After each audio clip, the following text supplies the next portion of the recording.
តែអាងអំណាចឲ្យគេកោតខ្លាចកោងកាចម្លេះទេគុំរៀមមកសម្លុតអត់មានទំនេរនឹកស្មានថាគេខ្លាចដែរឬអី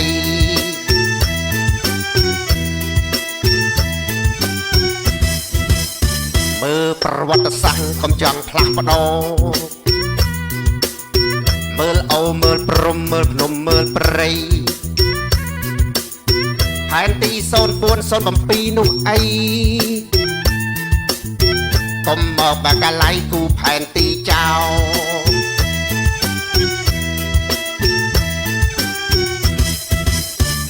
រួចហើយរុករលចង្អុលថាដីអញត្រូវតែយកវិញដេញគេឆោឡោមិនស្ដាប់មេកើយបាត់ផ្លូវទៅមកអត់ឈប់អត់ឈរររឿងគេឯង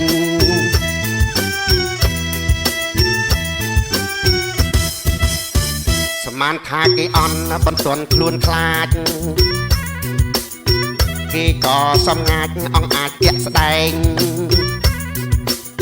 ពងរឹងជំហរបន្តស្វាស្វែងកំតបពួកឯងលេងឲ្យដឹងដៃ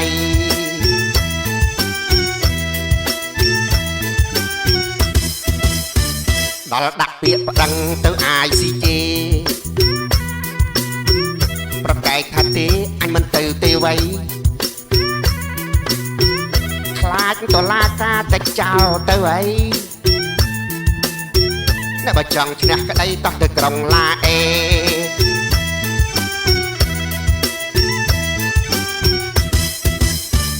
គំរាមកំហែងប្រមាថមិនដាច់មិញ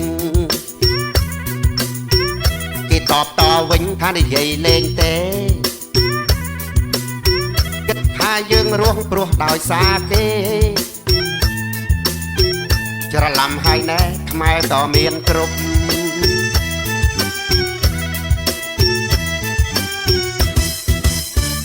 បើលេងគេលេងតបវិញអីចឹង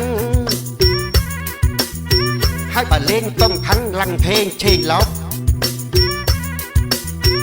បើនៅតែជល់យើងទល់សង្គ្រប់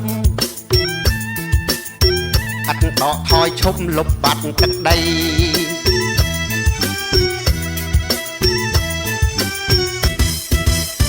ណែខ្មាំងចិត្តខ្មៅថយទៅវាមិនខ្មេះខ្មែរមិនប្រហែសដូច្នេះកុំអីទាំងរាជរដ្ឋាប្រជាប្រុសស្រីសាមគ្គីពួតដៃដើម្បីជាតិយើង